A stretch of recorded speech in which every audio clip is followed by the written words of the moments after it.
El lunes 30 tenemos examen de física y química sobre la materia y sus propiedades, y esto es lo que entra. En resumen, la masa y el volumen, las sustancias puras y compuestas, las mezclas homogéneas y heterogéneas, y las disoluciones y concentraciones. Empecemos con la masa y el volumen. Cojamos un cuerpo cualquiera, por ejemplo un cubo. Este cuerpo tiene una masa y un volumen. Todos los cuerpos, las personas, objetos, moléculas, todo, están hechos de materia, y la masa es la cantidad de materia que tiene un cuerpo. Se mide en kilogramos en el sistema internacional, y depende del tamaño del cuerpo y del material del que está hecho ese cuerpo. Este cuerpo también tiene un volumen. El volumen es la cantidad de espacio que ocupa el cuerpo. El volumen de un cuerpo depende de su tamaño, pero no del material del que está hecho. En el sistema internacional se mide en metros cúbicos, pero podemos usar esta tabla de relaciones entre volumen y capacidad para hacer operaciones con otras medidas como centímetros cúbicos para que sea más fácil. Podríamos, por ejemplo, decir que este cuerpo tiene un volumen de 1 metro cúbico y una masa de 10 kilos. Pero si el cuerpo es de hierro, ya no podemos decir que tiene una masa de 10 kilos, porque hay que tener en cuenta su densidad. Deja que te explique. La densidad es qué tan concentrada está la materia. La densidad es una característica única de cada material. La densidad del hierro solo la tiene el hierro, la del agua solo la tiene el agua y así. Con este vídeo os pasaré una tabla con las densidades que hay que saberse para el examen. El volumen de un cuerpo no depende de la densidad del material, pero la masa sí que depende de ella, porque un material más denso tiene más materia en el mismo volumen y por ello la masa será mayor. Por ejemplo, la densidad del hierro son 7,87 gramos por centímetro cúbico y este cubo tiene un volumen de 1 metro cúbico, así que su masa sería de 7.870 si fuera de hierro. Para que entiendas mejor, pongamos aquí dos ladrillos, uno de ladrillo de verdad y otro de plástico, con el mismo tamaño. El volumen es el mismo, 3 metros cúbicos, porque ocupan el mismo espacio. Pero la masa no es la misma, porque el ladrillo real es más denso que el de plástico y por ello pesa más, tiene una masa mayor. Ahora veamos cómo se calcula cada cosa. El volumen se calcula siguiendo ciertas fórmulas según el tipo de cuerpo, un cilindro, una esfera o un cubo. Así es como se calcula el volumen. Y la densidad se calcula con esta fórmula. La densidad es igual a la masa entre el volumen. Para calcular la masa, la única opción es revertir la ecuación. Te explico. En los problemas del examen siempre nos darán dos de las tres cosas que necesitamos, y la tercera la encontraremos usando la ecuación. Si la densidad es igual a la masa entre el volumen, la masa es igual a la densidad por el volumen, y el volumen es igual a la masa por la densidad. A veces, en vez de decirte la densidad, te dirán de qué material está hecho el cuerpo, y tú tendrás que saberte la densidad. Y esto es lo que entra de la masa y el volumen. Ahora vamos a ver las sustancias puras y compuestas. Como ya he dicho, todo está hecho de materia, y la materia puede formar sustancias simples o sustancias compuestas. Los elementos de la tabla periódica, el oxígeno, hidrógeno, carbono, son sustancias simples, por ejemplo. Están compuestas por un solo átomo. Y hay sustancias que aunque tienen varios átomos, también son simples, por ejemplo el ozono, ya que aunque hay varios átomos, son del mismo elemento, el oxígeno. Igualmente el diamante también es una sustancia simple, porque en el fondo son un montón de moléculas de carbono y ya está. Cuando juntas dos o más sustancias simples, ahí es cuando tienes una sustancia compuesta. Y la mayoría de cosas del mundo son sustancias compuestas. El aire es una sustancia compuesta, el agua compuesta, etcétera, etcétera, etcétera.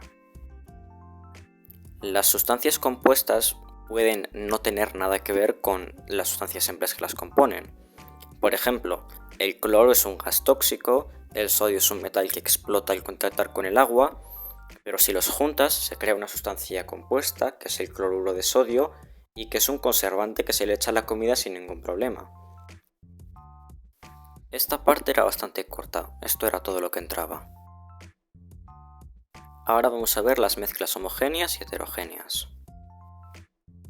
La materia no solo forma sustancias, también forma mezclas, que pueden ser homogéneas o heterogéneas. Las mezclas son conjuntos de dos o más sustancias. Cuando una mezcla se puede ver a simple vista de qué sustancia, se dice que es una mezcla heterogénea.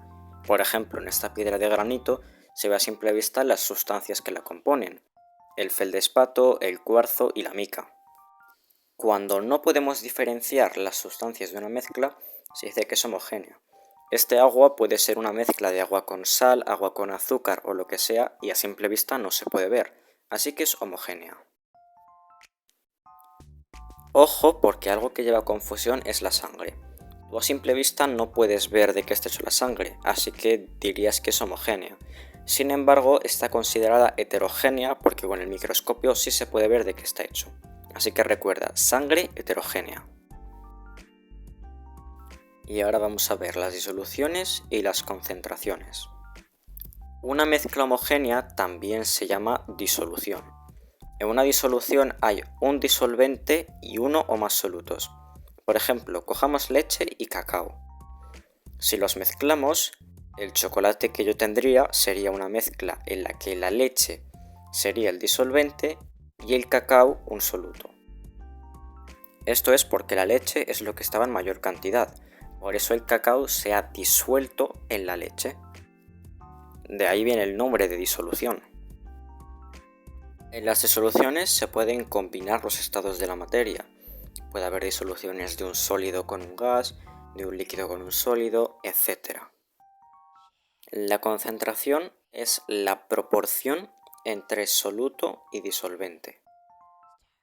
Una disolución concentrada es una disolución en la que hay mucha cantidad de soluto en relación al disolvente. Eso sí, aunque haya mucho, siempre tiene que ser menos soluto que disolvente. Mientras tanto, una disolución diluida tiene poco soluto comparado con el disolvente.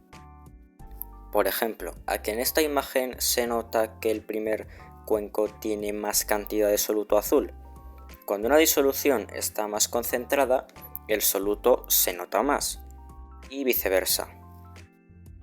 La concentración de una disolución se puede medir usando esta fórmula. El porcentaje en masa es igual a la masa del soluto en gramos entre la masa de la disolución en gramos multiplicado por 100.